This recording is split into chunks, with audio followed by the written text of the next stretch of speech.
Welcome spoken English shelter. రక్తదాన ప్రాధాన్యతను గుర్తించి నలుగురికి చాటి చెప్పండి. రోజులు లెక్కించే తలసీమియా రోగుల ఆయుష్ను పెంచండి.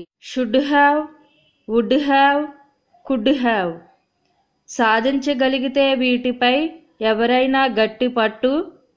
ఆంగ్ల భాషా వేదికపైకి ఎక్కినట్టే మరో మెట్టు. భాషా ప్రపంచంలో ఆంగ్లం ఒక మహాసముద్రం లాంటిది. జీవితకాలంలో ఎవరైనా నేర్చుకోగలిగేది అందులో ఒక నీటి బుట్టంత. దైనందిన జీవితంలో రోజువారీ కార్యక్రమాలలో కార్యకలాపాలలో ఎవరికైనా సరిపోయేది, అవసరమయ్యేది ఆ నీటి బుట్టులో సూదిమోనంత. దానికే ఎన్నో కష్ట నష్టాలు, మరెన్నో ఆపసోపానాలు. ఇదంతా అవసరమంటారా? నిజానికి కష్టాన్ని ఇష్టంగా భావించుకొని ముందుకెళ్ళగలిగిన నాడే ఆ కష్టానికి తగ్గ ప్రతిఫలాన్ని ఇష్టంగా ఆస్వాదించగలుగుతారు. ఏదీ ఊరికే రాదు, అలాగని డబ్బుతో కొనగలిగేది అసలే కాదు. ఎవరైనా మీకు చెప్పేది కాస్తంత, కృషితో మీకుగా నేర్చుకోవాల్సింది బోల్డంత. దేని మీదైనా ఆసక్తి ఉంటే సరిపోదు, దేనికైనా పట్టుదల ఉండాలి. పట్టుదలతో ముందుకు వెళ్ళడానికి ఓర్పు ఉండాలి. ఈ అన్నింటినీ మించి సాధన ఉండాలి. సాధన అంటే ప్రాక్టీస్ ఉన్న చోటే సాధన అంటే అచీవ్మెంట్ ఉంటుందన్నమాట. అప్పుడే అనుకున్నది తేలిగ్గా లభ్యమవుతుంది. నిజానికి మీరు విజయం కోసం ప్రాకులాడకుండానే విజయమే మిమ్మల్ని వరిస్తుంది. అది తథ్యం, ఇది సత్యం. సో ప్రాక్టీస్ చేస్తూనే ఉండండి అనునిత్యం. Thank you. Should have, would have, could have. గత నిర్ణయాల, చర్యల, అనుభవాల గురించిన ప్రస్తుత ఫీలింగ్స్ను వ్యక్తపరచు సందర్భంలో ఈ పాస్ట్ టెన్స్ మోడల్ వెర్బ్స్ను రోజువారీ కార్యక్రమాల్లో చాలా ఎక్కువగా ఉపయోగించడం జరుగుతుంది. ఇవి గతంలో చేజారిన అనుభవాల గురించి చెప్పు సందర్భంలో చక్కగా ఉపయోగపడుతుంటాయి.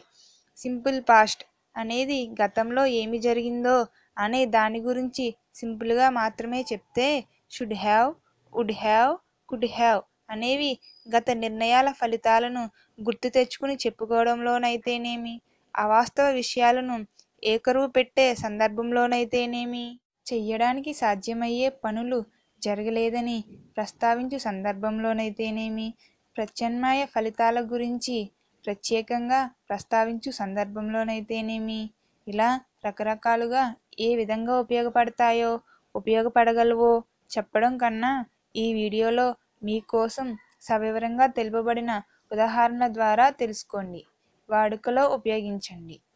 ఈ మూడింటి అర్థాలలో కాస్త తేడా ఉన్న దేని ప్రత్యేకత దానికి ఉండనే ఉంది. వీటి స్ట్రక్చర్ ఎలా ఉంటుందంటే should or would or could plus have plus past participle verb.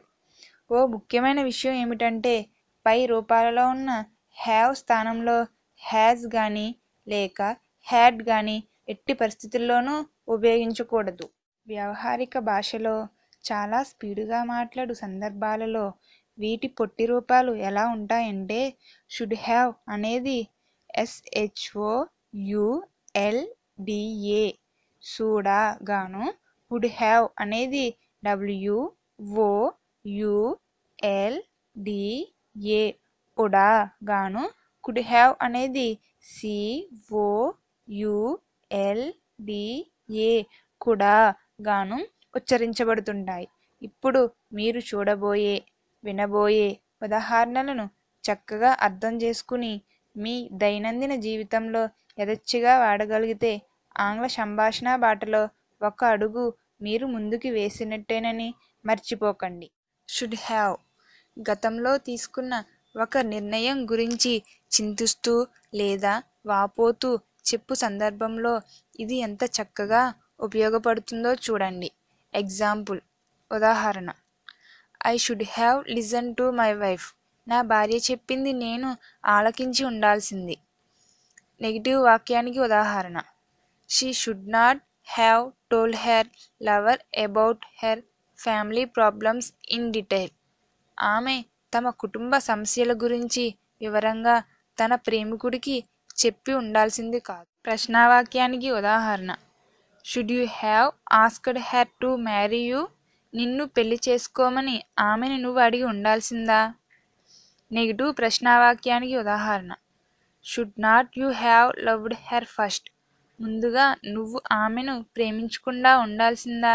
Some more examples for you. మరిన్ని ఉదాహరణలు మీకోసం. గతంలో జరిగిన కార్యానికి చేయు సర్దుబాటు నేపథ్యంలో ఒకలాంటి సంజాయిషీని మీకుగా ఇవ్వడం విషయంలో షుడ్ హ్యావ్ ఎలా ఉపయోగపడుతుందో చూడండి. ఉదాహరణకు, ఏదైనా ముఖ్యమైన ఫంక్షన్కి చాలా ఆలస్యంగా వచ్చినా మీరు నొచ్చుకుంటూ మిమ్మల్ని ఆహ్వానించిన బంధువుతో ఆయన బాధపడకుండా మీకుగా ఇలా అన్నారు: I should have come here earlier. ముందుగానే నేను ఇక్కడకు వచ్చి ఉండాల్సింది. ఏదైనా గొడవ విషయంలో అనుకునో లేక అనుకోకుండానో గతంలో జరిగిన దానికి చింతిస్తున్నట్టు చెప్పు సందర్భంలో షుడ్ నాట్ హ్యావ్ ఎలా ఉపయోగపడుతుందో చూడండి. ఉదాహరణకు, నిన్న రాత్రి బార్లో మందు కొట్టి ఇంటికొచ్చి అకారణంగా కోపంతో మీ భార్యను చివాట్లు పెట్టినా మీరు ఇప్పుడు నొచ్చుకుంటూ పశ్చాత్తాపంతో మీ భార్యకు సారీ చెప్తూ ఇలా అన్నారు: I should not have scolded at you yesterday. I am very sorry. నిన్న నేను నిన్ను చివాట్లు పెట్టకుండా ఉండాల్సింది. దానికి బాగా చింతిస్తున్నాను. గతంలో జరిగిన ఏదైనా పని మరో రకంగా చేస్తే బాగుండేదేమోననే సూచనను ఎవరికైనా ఇచ్చు సందర్భంలో షుడ్ హ్యావ్ మరియు షుడ్ నాట్ హ్యావ్లు ఎంత చక్కగా ఉపయోగపడతాయో చూడండి.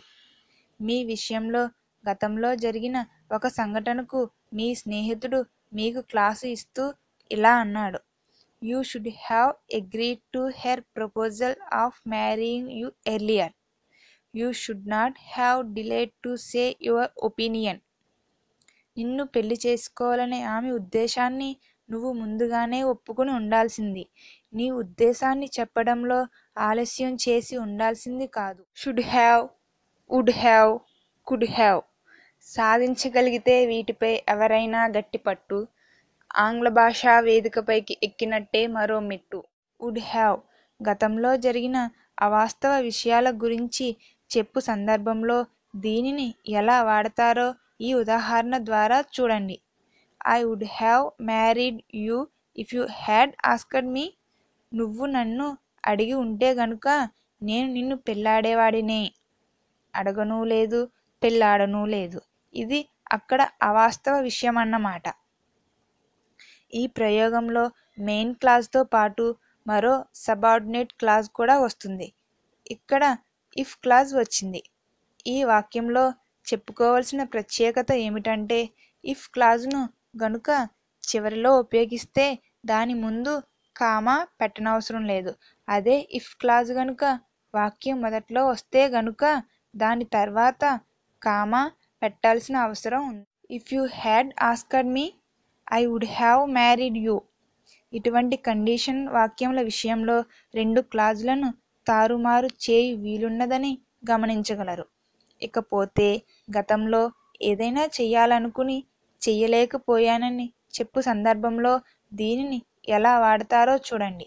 ఎగ్జాంపుల్, ఉదాహరణ: I would have gone abroad but there was no encouragement from my parents. నేను విదేశం వెళ్ళేవాడినే, కానైతే నా తల్లిదండ్రుల ప్రోత్సాహం లేదు. దీనికి సంబంధించి కామన్గా రెండు భాగాలు ఉంటాయి. సాధారణంగా వుడ్ హ్యావ్ అనేది గతం గురించి ఒకలాంటి అనాసక్త భావనను సూచిస్తుంది. ప్రత్యామ్నాయ ఫలితాలకు సంబంధించి ఇది ఎలా వాడబడుతుందో చూడండి. You would not have passed your exam without the help of our principal. మన ప్రిన్సిపల్ గారి సహాయం లేకుండా నువ్వు నీ పరీక్షలో పాస్ అయి ఉండేవాడివి కాదు. Would you have passed your exam without the help of our principal. మన ప్రిన్సిపల్ గారి సహాయం లేకుండా నువ్వు నీ పరీక్షలో పాస్ అయి ఉండేవాడివా? Would not you have passed your exam without the help of our principal. మన ప్రిన్సిపల్ గారి సహాయం లేకుండా నువ్వు నీ పరీక్షలో పాస్ అయి ఉండేవాడివి కాదా? ఫలితం లేదా పరిణామానికి సంబంధించి కుడ్ హ్యావ్ కన్నా వుడ్ హ్యావ్ అనేది ఎక్కువ ఖచ్చితత్వాన్ని వ్యక్తపరుస్తుంది. ఈ క్రింది ఉదాహరణను చూడండి, మీకే తెలుస్తుంది. If I had studied in your college, I would have got a good job. నేను గనుక మీ కాలేజీలో చదివి ఉండుంటే మంచి ఉద్యోగం పొందేవాడిని. If I had studied in your college I could have got a good job. నేను గనుక మీ కాలేజీలో చదివి ఉండుంటే మంచి ఉద్యోగం పొందేవాడినేమో అంటే ఇక్కడ ఉద్యోగం వచ్చి ఉండొచ్చు లేదా రాకపోయి ఉండొచ్చన్నమాట. If I had married her she would not have committed suicide. అతడామెను పెళ్ళాడు ఉండుంటే గనుక ఆమె ఆత్మహత్యకు పాల్పడి ఉండేది కాదు. ఏదైనా లక్ష్యం సాధించడం విషయంలో ఇంకాస్త కృషి చేస్తే విజయం తప్పక లభిస్తుందని చెప్పు సందర్భంలో వుడ్ హ్యావ్ను వాడుతుంటారు.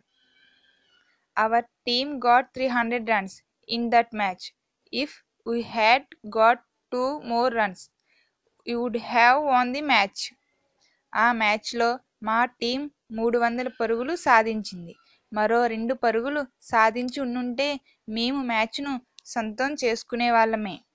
ఇక్కడ ఇంకో 2 పరుగులు లభ్యమైతే మ్యాచ్ గెలవడం అనేది సందిగ్ధతకు తావులేని విషయమే కదా. అంటే ఇంకాస్త కృషి చేసి ఉంటే విజయం లభించేదన్నమాట. Please subscribe to this channel for more videos. You are watching this video from Spoken English Children Bhujangaram Tamisetti.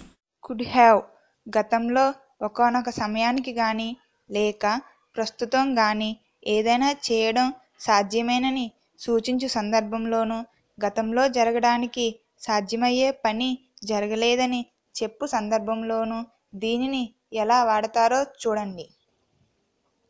I could have married you if you had asked me. నువ్వు నన్ను అడిగి ఉంటే గనుక నేను నిన్ను పెళ్ళాడగలిగేవాడినే. It's 3 o'clock. They could have reached there now. ఇప్పుడు 3 అయింది. ఈ పాటికి వారక్కడకు చేరగలిగి ఉండొచ్చు. They could have made arrangements 4 hours ago. వారు 4 గంటల పూర్వమే అరేంజ్మెంట్లు చేసి ఉండొచ్చును. ఏదైనా కార్యం నిర్వహించినప్పుడు లేదా నిర్వర్తించబడినప్పుడు లేదా సదరు కార్యం జరిగిందో లేదో ఇదమిద్దంగా తెలియనప్పుడు పాస్ట్ ఎబిలిటీకి సంబంధించి కుడ్ హ్యావ్ రూపమును వాడుటలో కొన్ని ఉదాహరణలు. You could have come to me by auto. ఆటోలో నువ్వు నా దగ్గరకు రాగలగాల్సింది. You could have tried to get me on mobile. మొబైల్లో నాతో మాట్లాడడానికి ప్రయత్నించాల్సింది. If only my husband were here we could have visited their house together. Uncertainty. నా భర్త గనుక ఇక్కడ ఉండుంటే మేమిద్దరం కలిసి వాళ్ళ ఇంటిని సందర్శించగలిగే వాళ్ళమే. If I had not been busy I could have meet your uncle. Uncertainty. నేను గనుక పని తొందరలో లేకుండా ఉంటే మీ అంకుల్ను కలుసుకునేవాడినే. If I had participated in that game I could have bagged some prize. ఆ గేములో నేను గనుక పాల్గొని ఉండుంటే ఏదో ఒక ప్రైజును మూటగట్టుకునేవాడినే. I could have told her that good news if she had not got home earlier. తొందరగా ఆమె ఇంటికి వెళ్లకుండా ఉండుంటే ఆ మంచి వార్తను నేను ఆమెకు చెప్పగలిగేవాడినే. Had I worked in Dubai I could have earned a lot of money. నేను గనుక దుబాయ్లో పనిచేసుంటే బోల్డంత డబ్బు సంపాదించగలిగేవాడిని. ఇఫ్ ఉన్న వాక్యములలోని ఇఫ్ ఫ్రేజెస్ ఊహాత్మక గత సంఘటనలను వ్యక్తపరుస్తున్నట్టు మీకు అర్థమైంది కదూ. గుర్రపు పందాలలో అత్యుత్సాహంతో ముందు వెనుక చూడకుండా తమిద్దరి దగ్గరున్న మొత్తం డబ్బును ఉవ్వుల్లూరుతూ పందెం కాయబోతున్న స్నేహితుణ్ణి సడన్గా అడ్డుకుంటూ మరో స్నేహితుడు ఏమంటున్నాడో చూడండి. Are you mad? We could have got into trouble. నీకేమైనా పిచ్చా? కాస్తుంటే మనం ఇబ్బందుల్లోకి కూరుకుపోయేవాళ్ళం. Thank you all for watching this video. Wish you all the best. Bye for now.